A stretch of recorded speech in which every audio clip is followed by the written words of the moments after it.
Hello viewers, આજે આપણે જોઈએ યકૃત. યકૃત એ શરીરની સૌથી મોટી ગ્રંથિ છે. યકૃત શરીરની સૌથી મોટી ગ્રંથિ, સૌથી મોટી ગ્રંથિ. યકૃત છે એ બે ખંડમાં વિભાજિત હોય.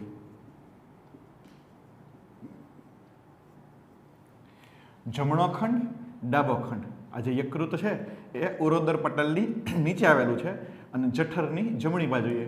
તો આ એનો જમણો ખંડ, આ એનો ડાબો ખંડ, એટલે કે બે ખંડમાં વિભાજિત થયેલું હોય. યકૃતની રચના કરતા કોષ એને યકૃત કોષ તરીકે ઓળખવામાં આવે. આ યકૃત કોષ ભેગા થાય એટલે એમાંથી યકૃત ખંડિકા બનાવે. યકૃત ખંડિકા છે યકૃતનો રચનાત્મક અને ક્રિયાત્મક એકમ કહી શકાય. ક્રિયાત્મક એકમ. આવી યકૃત ખંડિકા ભેગી થાય એટલે યકૃત ખંડ બને.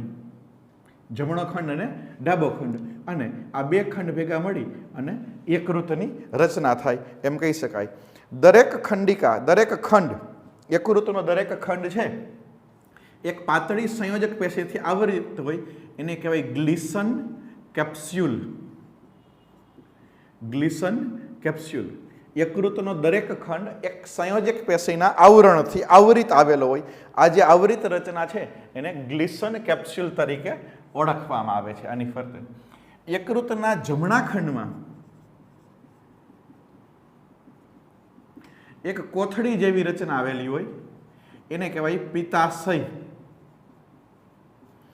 આ જે છે એ પિત્તાશય, જમણા ખંડમાં આવેલી કોથળી જેવી રચના એટલે પિત્તાશય. અને પિત્તાશય છે એ પિત્તરસનો સંગ્રહ કરે, ઉત્પન્ન કરે નહીં. સંગ્રહ કરે પરંતુ ઉત્પન્ન ન કરે એમ કહી શકાય. યકૃત છે એના યકૃત કોષો, યકૃત કોષો એના દ્વારા એક વિશિષ્ટ પ્રકારનો સ્ત્રાવ થાય, એને કહેવાય પિત્તરસ. આ પિત્તરસનું વહન કરતી નલિકાને કહેવાય યકૃત નલિકા. શું કહેવાય? યકૃત નલિકા. યકૃતમાંથી આ બધી યકૃત નલિકા છે દર્શાવી છે. યકૃત નલિકા એ યકૃતમાંથી પિત્તરસનું વહન કરે. આ યકૃત નલિકા છે એ ક્યાં ખુલશે તો કે પિત્તાશયમાં ખુલે. યકૃત નલિકા પિત્તાશયમાં ખુલે. પિત્તાશયની અંદર પિત્તરસનો સંગ્રહ થાય. જરૂરિયાત મુજબ પિત્તાશયમાંથી પિત્તરસનું બહારની બાજુએ વહન કરતી નલિકા એને કહેવાય પિત્ત નલિકા. એને શું કહેવાય? પિત્ત નલિકા.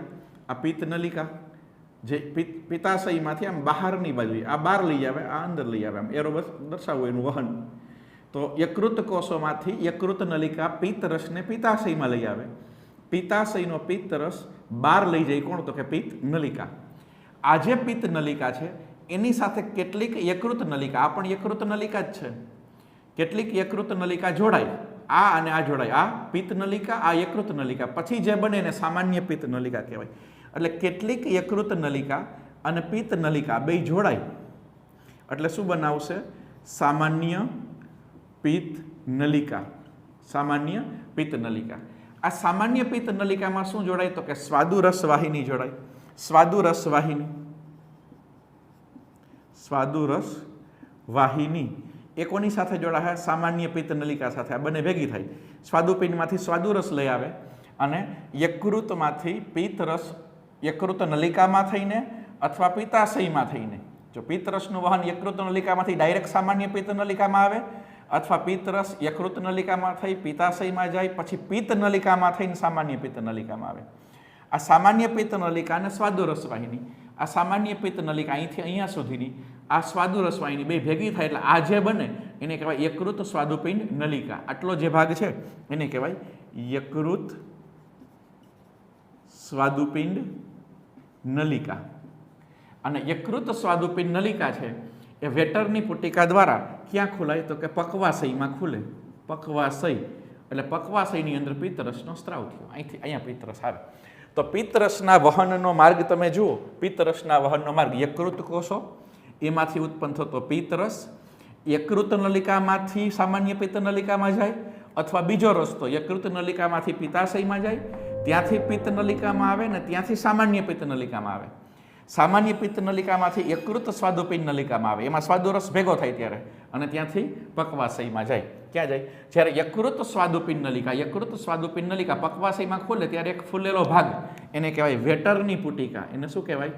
વેટરની પુટિકા. અને ત્યાં જે વાલ્વ આવેલો હોય એને કહેવાય ઓડીનો વાલ્વ. એને શું કહેવાય? ઓડીનો વાલ્વ. આ જે વાલ્વ છે એનું નિયંત્રણ કરે એને સ્ફિન્ક્ટર ઓફ ઓડી. સ્ફિન્ક્ટર ઓફ ઓડી એટલે કે ઓડીના વાલ્વ તરીકે યાદ રાખવાનું. 4 બંગડીવાળી ઓડી એનો વાલ્વ અહીંયા આવેલો હોય. આ ઉપરાંત સામાન્ય પિત્ત નલિકામાંથી જે પિત્ત રસનું વહન થતું હોય એનું નિયમન બાઇડેનના વાલ્વ દ્વારા થાય. સામાન્ય પિત્ત નલિકા, સામાન્ય પિત્ત નલિકા અહીંયા જે વાલ્વ આવેલો હોય એને શું કહેવાય? બાઇડેન. યાદ આવ્યું? જો બાઇડેન અમેરિકન પ્રેસિડેન્ટ હમણાં જ ઇલેક્શનમાં જીતાય. બાઇડેનનો વાલ્વ સામાન્ય પિત્ત નલિકામાં આવેલો હોય. બાઇડેનનો વાલ્વ એ એનું નિયંત્રણ કરે. તો યકૃત શરીરની સૌથી મોટી ગ્રંથિ, 2 ખંડમાં વિભાજિત થાય. યકૃત કોષો એમાં ભેગા થઈને યકૃત ખંડિકા, એ ભેગા થઈને યકૃત ખંડ અને યકૃત. એમાં યકૃત ખંડિકા એનો રચનાત્મક અને ક્રિયાત્મક એકમ છે. યકૃત ખંડિકા કે યકૃત ખંડ એની ફરતે સંયોજક પેશી આવેલી હોય. એ સંયોજક પેશીનું આવરણ છે આ સંયોજક પેશી. એના આવરણને શું કહેવાય? ગ્લિસન કેપ્સ્યુલ. એને શું કહેવાય? ગ્લિસન કેપ્સ્યુલ. જમણા ખંડમાં એક કોથળી જેવી રચના આવેલી હોય ને પિત્તાશય કહેવાય, જે પિત્ત રસનો માત્ર સંગ્રહ કરશે, ઉત્પન્ન નહીં કરે, માત્ર સંગ્રહ કરવાનું કાર્ય કરે. અને પિત્ત રસના વહનનો માર્ગ અહીંયા તમને સમજાવ્યો. યકૃતની અંદર રુધિર આપતી, યકૃતને રુધિર કોણ આપે? તો કે યકૃત ધમની અને યકૃત નિવાહિકા શિરા. યકૃત નિવાહિકા શિરા આ યકૃતને રુધિર આપશે. અને યકૃતમાંથી રુધિર બહાર કોણ લઈ જાય? તો કે યકૃત શિરા. ધમની રુધિર આપે અને શિરા રુધિર બહાર લઈ જાય. વચ્ચે એક શબ્દ એવો નિવાહિકા શિરા. તો એ શું? તો કે સામાન્ય નિયમ એવો છે, સામાન્ય નિયમ કે હૃદય હોય, હૃદયમાંથી જે રુધિર આપે, દાખલા તરીકે યકૃતને અહીં આપણે લઈએ, યકૃતને રુધિર આપે તો એને યકૃત ધમની કહેવાય. એને શું કહેવાય? યકૃત ધમની. જે હૃદયમાંથી યકૃત તરફ રુધિર લઈ જાય અને યકૃતમાંથી હૃદય તરફ રુધિર લઈ જાય એને કહેવાય યકૃત શિરા. એને શું કહેવાય? યકૃત શિરા. આમાં કેવું રુધિર હોય? ઓક્સિજન યુક્ત હોય. અને આમાં કેવું હોય? O2 વિહીન રુધિર હોય. હૃદયમાંથી જે તે અંગને રુધિર આપે એ ધમની, યકૃતને રુધિર આપે એટલે યકૃત ધમની, જે ઓક્સિજન યુક્ત રુધિર ધરાવે. અને અશુદ્ધ રુધિરથી પાછું હૃદય તરફ લઈ જાય એને કહેવાય યકૃત શિરા. વધારામાં એવું યકૃત નિવાહિકા શિરા. નિવાહિકા શિરા એટલે શું? તમે પ્રાણી પેશીવાળા ચેપ્ટરની અંદર પણ આ ભણશો, જેમાં ફ્રોગ વિશે માહિતી આપેલી છે. એમાં તો કે નિવાહિકા શિરા એટલે એવી શિરા કે એક અંગમાંથી નીકળ્યા પછી હૃદય તરફ જવાને બદલે અન્ય અંગમાં દાખલ થાય. દાખલા તરીકે હું એમ કહું કે અન્નમાર્ગ, અન્નમાર્ગમાંથી રુધિર લઈ આવતી શિરા હૃદયમાં નથી જાતી અને ક્યાં જાય છે? યકૃતમાં જાય છે. તો આને કહેવાય યકૃત નિવાહિકા શિરા. યકૃત નિવાહિકા શિરા.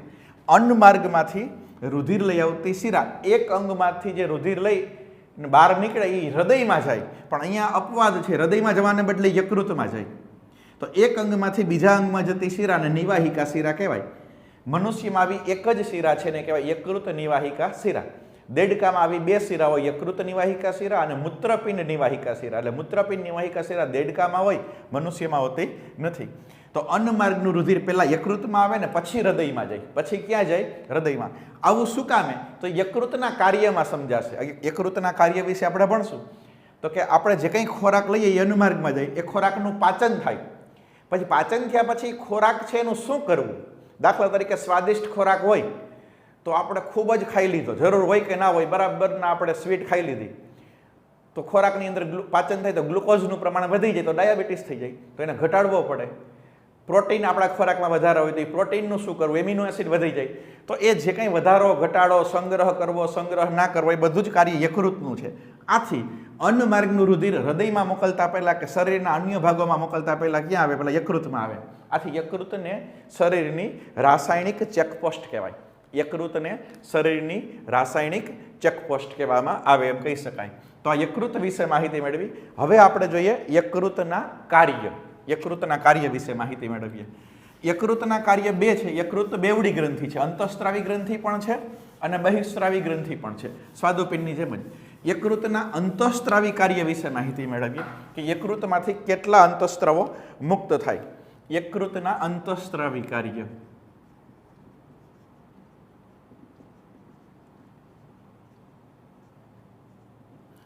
યકૃતના અંતઃસ્ત્રાવી કાર્ય. યકૃતના અંતઃસ્ત્રાવી કાર્યમાં જોઈએ આપણે પહેલા એન્જિયોટેન્સિનોજન. એન્જિયોટેન્સિનોજન આ અંતઃસ્ત્રાવ યકૃતમાંથી મુક્ત થાય. આ અંતઃસ્ત્રાવ યકૃતમાંથી મુક્ત થાય અને એ કાર્ય કોના ઉપર કરે તો કે મૂત્રપિંડ અને એડ્રિનલ ગ્રંથિ ઉપર કાર્ય કરે, અસર કરે કે કાર્ય કરે અને રુધિરનું દબાણ જાળવે. રુધિરનું દબાણ જાળવે. આપણે અંતઃસ્ત્રાવની અંદર જોઈ ગયા કે અંતઃસ્ત્રાવો એક જગ્યાએથી ઉત્પન્ન થાય ને બીજી જગ્યાએ જઈને કાર્ય કરે. તો યકૃતમાંથી ઉત્પન્ન થતો એન્જિયોટેન્સિનોજન નામનો અંતઃસ્ત્રાવ મૂત્રપિંડ અને એડ્રિનલ ગ્રંથિ ઉપર કાર્ય કરે અને રુધિરનું દબાણ જાળવે. બીજો અંતઃસ્ત્રાવ છે થ્રોમ્બોપોયેટિન. થ્રોમ્બોપોયેટિન આ અંતઃસ્ત્રાવ શું કરશે તો કે રુધિર કણિકા, થ્રોમ્બોપ્લાસ્ટિન રુધિર કણિકાના નિર્માણનું નિયંત્રણ કરે. રુધિર કણિકાનું નિર્માણ કરે અથવા એનું નિયંત્રણ કરે. ત્રીજો અંતઃસ્ત્રાવ છે એ બીટાટ્રોફિન. બીટાટ્રોફિન બીટાટ્રોફિનથી સ્વાદુપિંડમાં જશે, યકૃતમાંથી ઉત્પન્ન થઈ અને સ્વાદુપિંડના લેંગરાંશના બીટા કોષોનો પ્રસાર અને વિકાસ પ્રેરે. જેમાંથી શું ઉત્પન્ન થાય? ઇન્સ્યુલિન ઉત્પન્ન થાય. જે કોષોમાંથી ઇન્સ્યુલિન નામનો અંતઃસ્ત્રાવ ઉત્પન્ન થાય એ કોષો એટલે બીટા કોષો, એનો વિકાસ કે પ્રસાર કોના દ્વારા થાય? બીટાટ્રોફિન. ચોથો અંતઃસ્ત્રાવ છે એ એપ્સિડિન. ચોથો અંતઃસ્ત્રાવ છે એ કયો છે? એપ્સિડિન. એ એપ્સિડિનનું કાર્ય જોઈએ કે આંતરકોષીય અવકાશમાંથી રુધિરના પ્રવાહમાં લોહ તત્વને, લોહ એટલે કે એફી, એને મુક્ત થતું અટકાવે. જે આંતરકોષીય અવકાશ હોય એમાં જે લોહ તત્વ હોય એને રુધિરમાં પ્રવાહમાં જતું અટકાવે. આ કાર્ય છે એ એપ્સિડિનનું કાર્ય છે. તો યકૃતના અંતઃસ્ત્રાવી કાર્યો, યકૃતમાંથી ક્યાં અંતઃસ્ત્રાવ મુક્ત થાય? એન્જિયોટેન્સિનોજન, થ્રોમ્બોપોયેટિન, બીટાટ્રોફિન, એપ્સિડિન. એન્જિયોટેન્સિન રુધિરનું દબાણ જાળવે, પણ ક્યાં? તો કે મૂત્રપિંડ અને એડ્રિનલ ગ્રંથિની અંદર જઈ અને કાર્ય કરે. થ્રોમ્બોપોયેટિન છે રુધિર કણિકાનું નિર્માણ કરે. બીટાટ્રોફિન સ્વાદુપિંડમાં જાય. જો અંતઃસ્ત્રાવોનું ઉત્પત્તિ સ્થાન જુદું હોય, કાર્ય સ્થાન જુદું હોય. આ બધા અંતઃસ્ત્રાવો યકૃતમાંથી ઉત્પન્ન થાય પણ કાર્ય ક્યાં કરે? તો કે બીટાટ્રોફિન સ્વાદુપિંડમાં જઈને કાર્ય કરે. એન્જિયોટેન્સિનોજન તો કે મૂત્રપિંડમાં જઈને કાર્ય કરે. એવી રીતના તો એ બીટા કોષોનો પ્રસાર ઉત્તેજે. હવે આપણે જોઈએ યકૃતના પાચન સંબંધી કાર્ય, અન્ય કાર્ય. આ એના અંતઃસ્ત્રાવી કાર્ય હતા. હવે આપણે યકૃતના અન્ય કાર્ય વિશે માહિતી મેળવીએ. યકૃતના કાર્બોદિત સંબંધી કાર્ય. યકૃતના કાર્બોદિત સંબંધી કાર્ય વિશે આપણે માહિતી મેળવીએ.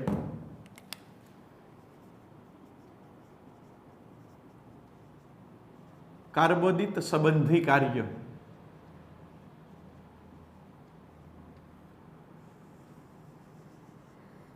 યકૃતના કાર્બોદિત સંબંધી કાર્યની વાત કરીએ તો યકૃતનું કાર્બોદિત સંબંધી કાર્યમાં પહેલું કાર્ય છે ગ્લાયકોજીનેસિસ. જીનેસિસ. બીજું કાર્ય છે ગ્લાયકોજીનોલાઇસિસ. જીનેસિસ એટલે સંશ્લેષણ અથવા બનવું અને લાઇસિસ એટલે તૂટવું. લાઇસિસ એટલે તૂટવું. ગ્લાયકો એટલે ગ્લાયકોજન. ગ્લાયકોજીનેસિસ એટલે ગ્લાયકોજન બનવું. ગ્લાયકોજીનોલાઇસિસ એટલે ગ્લાયકોજન તૂટવું. ગ્લાયકોજન તૂટવું. કાર્ય કઈ રીતે થાય? તો કે યકૃતની અંદર ગ્લુકોઝ છે એમાંથી શું બને? ગ્લાયકોજન. તો આ ગ્લુકોઝમાંથી ગ્લાયકોજન બને તો એને કહેવાય ગ્લાયકોજીનેસિસ. આ પહેલું કાર્ય થયું. આજે પહેલું કાર્ય થયું. અને એ કાર્ય કોના દ્વારા થાય? ઇન્સ્યુલિન દ્વારા થાય. તમે એમ કહો સાહેબ ઇન્સ્યુલિનનું કાર્ય છે ગ્લુકોઝમાંથી ગ્લાયકોજન બનાવે, એવું તો આપણે સ્વાદુપિંડમાં ભણ્યા હતા. તો સ્વાદુપિંડમાં ભણ્યા હતા એ સાચું. શું કામ? તો કે ઇન્સ્યુલિન ક્યાંથી ઉત્પન્ન થાય? સ્વાદુપિંડમાંથી ઉત્પન્ન થાય, બીટા કોષોમાંથી. પણ એ ગ્લુકોઝમાંથી જે ગ્લાયકોજન બનાવે એ કાર્ય કોનું છે? યકૃતનું છે. યકૃતમાં જઈને કાર્ય કરે. ઇન્સ્યુલિન ઉત્પન્ન ક્યાં થાય? સ્વાદુપિંડમાં. અને એનું કાર્યસ્થાન શું થયું? યકૃત. ઇન્સ્યુલિન સ્વાદુપિંડમાંથી ઉત્પન્ન થાય, યકૃતમાં જાય અને યકૃતમાં શું કરશે? વધારાના ગ્લુકોઝને ગ્લાયકોજનમાં ફેરવે. શું કામ? આપણે કીધું કે અન્ન માર્ગનું રુધિર એ યકૃત નિવાહિકા શિરા દ્વારા યકૃતમાં આવે, ત્યાં જુએ, ચેક કરે, ચેકપોસ્ટ કે ગ્લુકોઝ વધારે છે તો એનો ગ્લાયકોજનમાં ફેરવી અને એનો સંગ્રહ કરો જેથી ડાયાબિટીસ ન થાય, તો આ ઇન્સ્યુલિનનું કાર્ય. આને ગ્લાયકોજિનેસિસ કહેવાય. બીજું કાર્ય ગ્લાયકોજનનું ગ્લુકોઝમાં રૂપાંતર કરવું. માની લો કે જો રુધિરમાં ગ્લુકોઝનું પ્રમાણ ઘટી ગયું હોય તો એને વધારવું છે, તો સંગ્રહિત ગ્લાયકોજન, યકૃતમાં સંગ્રહિત ગ્લાયકોજનને ગ્લુકોઝમાં ફેરવવો. તો ગ્લાયકોજનને તોડવો પડે, એનો ગ્લાયકોસિડિક બંધ તૂટે તો એને કહેવાય ગ્લાયકોજિનોલાઇસિસ. આ એનું બીજું કાર્ય થયું. અને કોના દ્વારા થાય? ગ્લુકેગોન દ્વારા થાય. આ પણ સ્વાદુપિંડનો અંતઃસ્ત્રાવ છે. આલ્ફા કોષોમાંથી ગ્લુકેગોન, બીટા કોષોમાંથી ઇન્સ્યુલિન. તો ગ્લુકોઝમાંથી ગ્લાયકોજન એટલે ઇન્સ્યુલિન અને ગ્લાયકોજનમાંથી ગ્લુકેજ એટલે ગ્લુકેગોન. આ બે સ્વાદુપિંડના અંતઃસ્ત્રાવો છે. બેયનું કાર્ય વિરોધી છે એટલે એને એન્ટાગોનિસ્ટ કહેવાય. એન્ટાગોનિસ્ટ એટલે વિરોધી કાર્ય. એક ગ્લુકોઝ ઘટાડે, એક ગ્લુકોઝ વધારે. પણ આ જે કાર્ય થાય એ કઈ જગ્યાએ થાય, કયા અંગમાં થાય? તો કયા અંગમાં થાય? યકૃતમાં થાય. તો એ જે કાર્યને ગ્લુકોઝમાંથી ગ્લાયકોજનને ગ્લાયકોજિનેસિસ એટલે બનવું અને ગ્લાયકોજિનોલાઇસિસ એટલે ગ્લાયકોજનનું તૂટવું, એ પ્રમાણે ઓળખવામાં આવે છે. ત્રીજું કાર્ય એનું જોયું આપણે. ત્રીજું કાર્ય આપણે ગ્લુકોનિયોજિનેસિસ. ગ્લુકોનિયોજિનેસિસ. ચોથું કાર્ય છે ગ્લાયકોનિયોજિનેસિસ. ગ્લાયકોનિયોજિનેસિસ. ફરીથી જીનેસિસ એટલે બનવું, ગ્લુકો એટલે ગ્લુકોઝ, ગ્લુકોઝ બનવાની પ્રક્રિયા. તો અહીંથી ગ્લાયકોજનમાંથી ગ્લુકોઝ બન્યું, એને તો આપણે શું કીધું હતું? ગ્લાયકોજિનોલાઇસિસ. એમ નથી, અહીંયા ગ્લુકોનિયોજિનેસિસ છે. નિયો એટલે કેવું? નિયો ફોર્મેટિવ પ્રક્રિયા એટલે કાર્બોદિત સિવાયના ભાગમાંથી ગ્લુકોઝ બને. જે કાર્બોદિત ન હોય શરીરમાં એવા ઘટકોમાંથી ગ્લુકોઝ બનવાની ક્રિયા. દાખલા તરીકે હું એમ કહું કે એમિનો એસિડ હોય, એમિનો એસિડ અથવા તો ફેટી એસિડ, ચરબી, એમાંથી ગ્લુકોઝ બને. તો અહીં ગ્લુકોઝ બને એટલે ગ્લુકોજિનેસિસ, ગ્લુકોઝ બનવાની પ્રક્રિયા. પણ એમિનો એસિડ એટલે કે પ્રોટીનના પાચનથી મળે અને ચરબીના પાચનથી ફેટી એસિડ મળે, એમાંથી ગ્લુકોઝ બને છે તો એને નિયોફોર્મેટિવ પ્રક્રિયા કહેવાય. તો એમિનો એસિડ કે ફેટી એસિડમાંથી ગ્લુકોઝ બનવાની પ્રક્રિયા એટલે ગ્લુકોનિયોજિનેસિસ. આ ત્રીજું કાર્ય થયું. ગ્લાયકોજિનેસિસ એટલે કે ગ્લાયકોજન બનવું. અહીં ગ્લાયકોજન બને છે, એ પ્રક્રિયા નથી. અહીંયા પણ ફરીથી ગ્લાયકોજિનેસિસ, પણ વચ્ચે શબ્દ શું આપ્યો છે? નિયોફોર્મેટિવ. નિયો એટલે કાર્બોદિત સિવાયમાંથી. દાખલા તરીકે એમ કહું લેક્ટિક એસિડમાંથી, સ્નાયુઓની અંદર લેક્ટિક એસિડ માંથી ગ્લાયકોજન બને. લેક્ટિક એસિડમાંથી શું બનશે? ગ્લાયકોજન. તો એને આ ચોથું કાર્ય જે છે એને કહેવાય કે ગ્લાયકોનિયોજિનેસિસ. લેક્ટિક એસિડમાંથી ગ્લાયકોજન બનવાની પ્રક્રિયા. સ્નાયુઓમાં જે લેક્ટિક એસિડ હોય, સ્નાયુઓમાં લેક્ટિક એસિડ હોય, એ જ્યારે યકૃતમાં આવે એટલે લેક્ટિક એસિડમાંથી ગ્લાયકોજન બની જાય તો એને ગ્લાયકોનિયોજિનેસિસ કહેવાય. તો યકૃતના કાર્બોદિત સંબંધી કાર્ય, કાર્બોદિતના ચયાપચયમાં ચારેય શબ્દ છે એ જ્યાં સુધી ક્લિયર નહીં થાય ત્યાં સુધી બધું ગડબડ ગોટાળો, બધું સરખું જ લાગશે. શું કામે?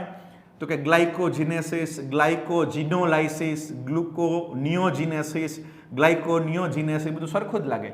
પણ શબ્દના ભાગ કરી નાખો. જીનેસિસ એટલે બનવું, ગ્લાયકો એટલે ગ્લાયકોજન, ગ્લાયકોજન બનવું, ગ્લાયકોજન બનવું એટલે ગ્લુકોઝમાંથી ગ્લાયકોજન બનવું. ગ્લાયકોજિનોલાઇસિસ, ગ્લાયકોજન તૂટે એટલે ગ્લાયકોજનનું વિઘટન થઈને ગ્લુકોઝ બને. ગ્લુકોનિયોજિનેસિસ, ગ્લુકોઝ નિયો એટલે કાર્બોદિત સિવાયમાંથી ગ્લુકોઝ, જીનેસિસ એટલે બનવું એટલે કાર્બોદિત સિવાયમાંથી એટલે કે એમિનો એસિડ કે ફેટી એસિડમાંથી ગ્લુકોઝ બને. અને એ જ રીતના નિયો એટલે કાર્બોદિત સિવાયમાંથી ગ્લાયકોજન બનવું. તો કાર્બોદિત સિવાય એટલે લેક્ટિક એસિડ લઈએ તો લેક્ટિક એસિડમાંથી ગ્લાયકોજન બનવાની પ્રક્રિયાને ગ્લાયકોનિયોજિનેસિસ તરીકે ઓળખવામાં આવે છે. આને યકૃતના કાર્બોદિત સંબંધી કાર્ય તરીકે ઓળખવામાં આવે છે. યકૃતના અન્ય કાર્ય વિશે પણ આપણે હવે માહિતી મળે. યકૃતના પ્રોટીન સંબંધી કાર્ય જોઈએ આપણે. યકૃતના પ્રોટીન સંબંધી કાર્ય આપણે કીધું કે અન્નમાર્ગ હોય એમાંથી રુધિર લઈ આવતી શિરા, યકૃત નિવાહિકા શિરા. આ યકૃત નિવાહિકા શિરા અન્નમાર્ગનું રુધિર યકૃતમાં લઈ આવે. હવે જો યકૃત નિવાહિકા શિરા જે રુધિર અન્નમાર્ગમાં લઈ આવે એમાં એમિનો એસિડ વધારે હોય તો વધારાના એમિનો એસિડનું વિનત્રલીકરણ કરે, ડીએમિનેશન કરે. યકૃત છે એ વધારાના એમિનો એસિડનું વિનત્રલીકરણ એટલે કે ડીએમિનેશન કરે. મતલબ તો કે એમિનો એસિડનું સામાન્ય સૂત્ર તમને ખબર હોવું જોઈએ.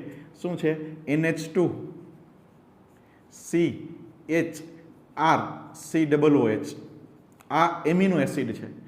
તો આ વધારાનો 20 પ્રકારના એમિનો એસિડ હોય, એમાં NH2 સમૂહ હોય, COOH, R બદલે એટલે એમિનો એસિડના પ્રકાર બદલે, બાયોમોલેક્યુલ્સમાં ભણી ગયા. તો કોઈ પણ પ્રકારના એમિનો એસિડ, આપણે જે પ્રોટીન ખાઈએ, પ્રોટીનનું પાચન થયું એટલે એમિનો એસિડ બને, અન્નમાર્ગનો એમિનો એસિડ રુધિરમાં એટલે કે યકૃતની વાહિકા શિરામાં ભળે અને યકૃતમાં દાખલ થાય. ત્યાંથી આ NH2 જૂથ છૂટવું પડે. એમાંથી શું છૂટવું પડે? NH3 એટલે કે એમોનિયા છૂટવું પડે. આ પ્રક્રિયાને શું કહેવાય? વિનત્રલીકરણ. હવે આમાંથી આ છૂટવું પડે, NH2 જૂથ છૂટવું પડે, એ પ્રક્રિયાને શું કહેવાય? વિનત્રલીકરણ. એમોનિયા છૂટું પડ્યું એમાંથી. બાકીનો ભાગ છે, તો બાકીના ભાગનું શું થાય? આ ભાગનું શું થાય? તો કે આ જે ભાગ છે એમાં શું છે? કાર્બન, હાઇડ્રોજન અને ઓક્સિજન, એમાં નાઇટ્રોજન નથી. તો બાકીના ભાગમાંથી ગ્લુકોઝ બને. જે હમણાં જ આપણે શીખી ગયા કે એમિનો એસિડમાંથી ગ્લુકોઝ બનવાની પ્રક્રિયા એને કહેવાય ગ્લુકોનિયોફોર્મેટિવ એટલે નિયોજીનેસિસ. ગ્લુકોનિયોજીનેસિસ આગલા ટોપિકમાં કીધું કે એમિનો એસિડમાંથી ગ્લુકોઝ બનવાની પ્રક્રિયા એટલે ગ્લુકોનિયોજીનેસિસ કહેવાય. તો આ ભાગમાંથી ગ્લુકોઝ બને અને NH2 જૂથ છૂટું પડે, એને શું કહેવાય? વિનત્રલીકરણ. હવે આ જે એમોનિયા છે એ ખૂબ જ ઝેરી છે. એમોનિયા છે એ શું છે? ખૂબ જ ઝેરી છે. આથી આ જે એમોનિયા છે એ એમોનિયાનું રૂપાંતર યુરિયામાં થાય. એમોનિયાનું રૂપાંતર શેમાં થાય? યુરિયામાં. આને ઓર્નિથિન ચક્ર કહેવાય. ઓર્નિથિન ચક્ર નામની આખી એક પ્રક્રિયા છે જે આપણે ઉત્સર્જન તંત્ર વખતે શીખશું. તો એમોનિયામાંથી યુરિયા બને અને યુરિયા છે એ ઉત્સર્ગ દ્રવ્ય છે. ઉત્સર્ગ દ્રવ્ય અને મૂત્ર દ્વારા શરીરની બહાર ફેંકી દેવામાં આવે. મનુષ્યનું મુખ્ય ઉત્સર્ગ દ્રવ્ય એટલે મનુષ્યના મૂત્રમાં રહેલું મુખ્ય ઉત્સર્ગ દ્રવ્ય શું હોય? યુરિયા હોય.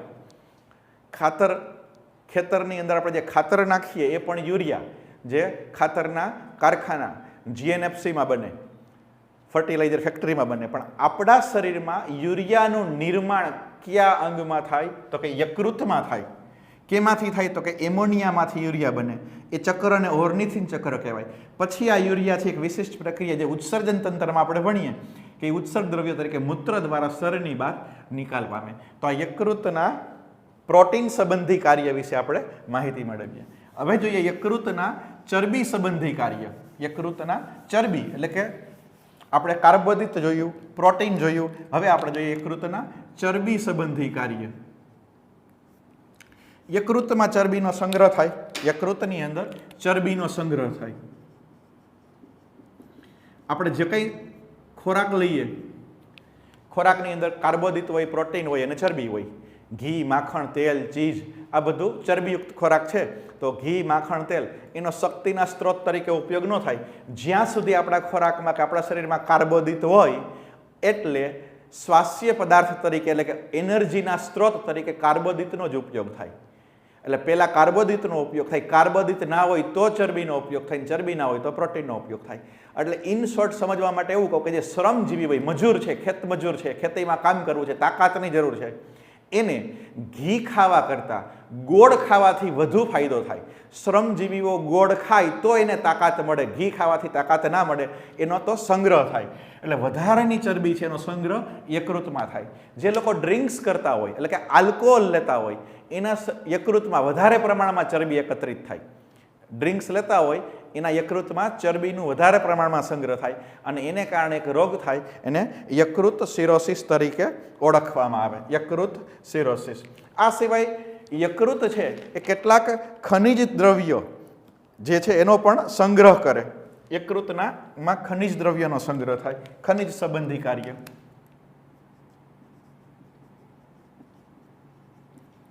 ખનિજ સંબંધી કાર્ય. ઘણા બધા મિનરલ્સ એટલે કે ખનિજ દ્રવ્યો છે શરીર માટે આવશ્યક હોય તો એ કેટલાક ખનિજ દ્રવ્યનો સંગ્રહ કરે. જરૂરી ખનિજ દ્રવ્ય હોય, ખનિજ દ્રવ્યોનો સંગ્રહ કરે. યકૃતના વિટામિન સંબંધી કાર્ય, કાર્બોદિત જોયું, પ્રોટીન જોયું, ચરબી જોયું, ખનિજ જોયું. હવે ખોરાકની અંદર શું આવેલું હોય? વિટામિન.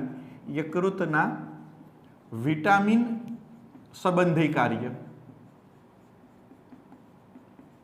યકૃતના વિટામિન સંબંધી કાર્ય. તો યકૃત છે એમાં vitamin A, D, E, K અને વિટામિન 12 એનો સંગ્રહ થાય. Vitamin A, D, E, K અને વિટામિન 12 નો સંગ્રહ થાય છે. યકૃતમાં vitamin A, D, E, K અને વિટામિન B12 એનો સંગ્રહ થાય.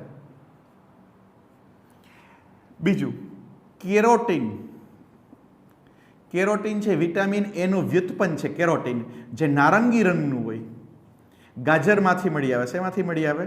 ગાજર. ગાજરનો જે નારંગી રંગ છે એ કોને કારણે હોય? કેરોટીન. એ કેરોટીનનું રૂપાંતર વિટામિન A માં થાય. વિટામિન A માં કેરોટીનનું રૂપાંતર શેમાં થાય? વિટામિન A ની અંદર થાય. યકૃતની અંદર વિટામિન A નું સંશ્લેષણ થાય. Vitamin A, D, E, K અને B12 ઉત્પન્ન નથી થતા પણ એનો સંગ્રહ કરે. અને વિટામિન A જે બીટા કેરોટીન, બીટા કેરોટીન છે નારંગી રંગનું દ્રવ્ય છે, એની ગાજરમાંથી મળી આવે. તો એ બીટા કેરોટીનમાંથી વિટામિન A નું સંશ્લેષણ કઈ જગ્યાએ થાય? યકૃતમાં થાય. તો આ વિટામિન સંબંધી કાર્ય થયા. તો યકૃત છે એ સૌથી મોટી ગ્રંથિ છે, સૌથી અગત્યની ગ્રંથિ. કાર્બોદિતનું ચયાપચય કરે, પ્રોટીન ઉપર કાર્ય કરે, લિપિડ ઉપર કાર્ય કરે એટલે કે ચરબી ઉપર, ખનિજ દ્રવ્યનો સંગ્રહ કરે, વિટામિન સંબંધી કાર્ય કરે.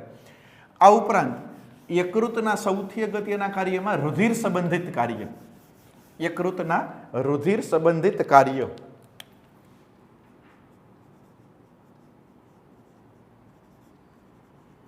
રુધિર સંબંધિત કાર્ય એની વાત કરીએ.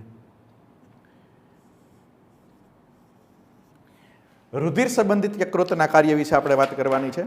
તો યકૃતના રુધિર સંબંધિત કાર્યની વાત કરીએ તો યકૃત છે રુધિરનું શુદ્ધિકરણ કરે. પહેલું કાર્ય એનું લઈએ, રુધિરનું શુદ્ધિકરણ કરે. કઈ રીતે? તો કે કુફર કોષ જે યકૃતમાં આવેલા ભક્ષક કોષો છે, યકૃતમાં આવેલા ભક્ષક કોષો છે, એ રુધિરમાં રહેલા મૃત દ્રવ્ય અને નકામા ઘટકોનું ભક્ષણ કરી નાખે. રુધિરમાં કોઈ મૃત દ્રવ્ય કે નકામા દ્રવ્ય આવેલા હોય તો એનું ભક્ષણ છે યકૃતની અંદર થાય. કોના દ્વારા? તો કે ભક્ષક કોષો. અને યકૃતના ભક્ષક કોષોનું નામ શું છે? કુફર કોષો. કુફર કોષ તરીકે જેને ઓળખવામાં આવે છે.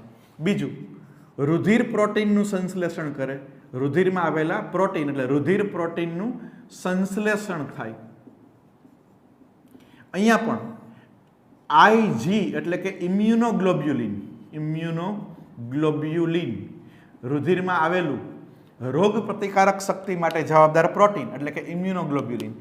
આને બાદ કરતા, આ નહીં, આ સિવાયના તમામ પ્રોટીન, રુધિરમાં આવેલા જેટલા પણ પ્રોટીન છે એનું સંશ્લેષણ યકૃતમાં થાય, સિવાય કે ઇમ્યુનોગ્લોબ્યુલિન IG જેને આપણે એન્ટીબોડી પણ કહીએ, એન્ટીબોડી, એનું સંશ્લેષણ યકૃતમાં થતું નથી. આનું સંશ્લેષણ નથી થતું. બાકી રુધિરમાં જે કંઈ હોય, આલ્બ્યુમિન હોય કે અન્ય પ્રોટીન હોય, ફાઇબ્રિનોજન હોય, એનું સંશ્લેષણ છે એ યકૃતની અંદર થાય. હિપેરિનનું સંશ્લેષણ, હિપેરિનનું સંશ્લેષણ, હિપેરિન શું છે? એન્ટીકોએગ્યુલન્ટ. એન્ટીકોએગ્યુલન્ટ એટલે રુધિરને જામી જતું અટકાવતું દ્રવ્ય. જ્યારે આપણા શરીરમાં રુધિર ફરતું હોય, ઘાવની વાત નથી થતી, કોઈ વાગે ને લોહી બહાર નીકળે એની વાત નથી થતી, પણ રુધિર વાહિનીની અંદર જ્યારે રુધિર ફરતું હોય ત્યારે એ રુધિર જામી ન જાય એના માટે જવાબદાર દ્રવ્ય એન્ટીકોએગ્યુલન્ટ. એન્ટી એટલે વિરોધી, કોએગ્યુલન્ટ એટલે રુધિરને જામી જતું અટકાવતું દ્રવ્ય એટલે કે હિપેરિન. એ હિપેરિન પણ યકૃતમાં સંશ્લેષણ પામે. રુધિર સંબંધિત ચોથું કાર્ય, રુધિર જામી જવા માટે જવાબદાર કારકોનું સંશ્લેષણ. આનાથી વિરોધી કાર્ય થયું. રુધિર જામી જવા માટે ક્યારે આપને કોઈ જગ્યાએ ઈજા થાય અને લોહી બહાર નીકળે તો થોડીક વારમાં લોહી ગંઠાઈ જાય, તો એના માટે જવાબદાર જે કંઈ કારકો છે, ફાઇબ્રિનોજન ને પ્રોથ્રોમ્બિન ને એ બધા કારકો છે, રુધિરને જામી જવા માટે જવાબદાર કારકો, એનું સંશ્લેષણ છે એ પણ ક્યાં થાય? યકૃતમાં થાય એમ કહી શકાય.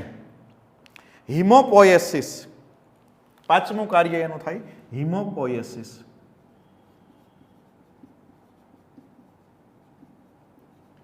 હિમોપોએસિસ એટલે શું? તો કે રક્તકણ, આરબીસી, શ્વેતકણ, રુધિરમાં આવેલા કોષ એટલે ડબલ્યુબીસી, આ બંનેનું સંશ્લેષણ યકૃતમાં થાય. પરંતુ ક્યારે? માત્ર ગર્ભાવસ્થામાં, પુખ્ત અવસ્થાએ નહીં. પુખ્ત અવસ્થાએ એનું સંશ્લેષણ બોન મેરોમાંથી થાય. રુધિર પેશીની અંદર આપણે ભણ્યું હોય કે આ હાડકું છે, હાડકાનું પોલાણ એટલે બોન મેરો, અસ્થિ મજા, એમાંથી રુધિરના કોષો એટલે કે એનું નિર્માણ થાય શ્વેતકણનું. પરંતુ જ્યારે બાળક ગર્ભાવસ્થામાં હોય તો ગર્ભાવસ્થામાં રક્તકણ અને શ્વેતકણ એટલે આરબીસી અને ડબલ્યુબીસીનું સંશ્લેષણ યકૃતમાં થાય. હિમોપોએસિસની ઘટના એટલે કે રક્તકણ અને શ્વેતકણના નિર્માણની ઘટના યકૃતમાં થાય, પરંતુ અગત્યનું ભૂલવાનું નથી, માત્ર ને માત્ર ક્યારે? ગર્ભાવસ્થામાં થાય. તો રુધિર સંબંધી 5 મહત્વના કાર્ય યકૃત દ્વારા થાય.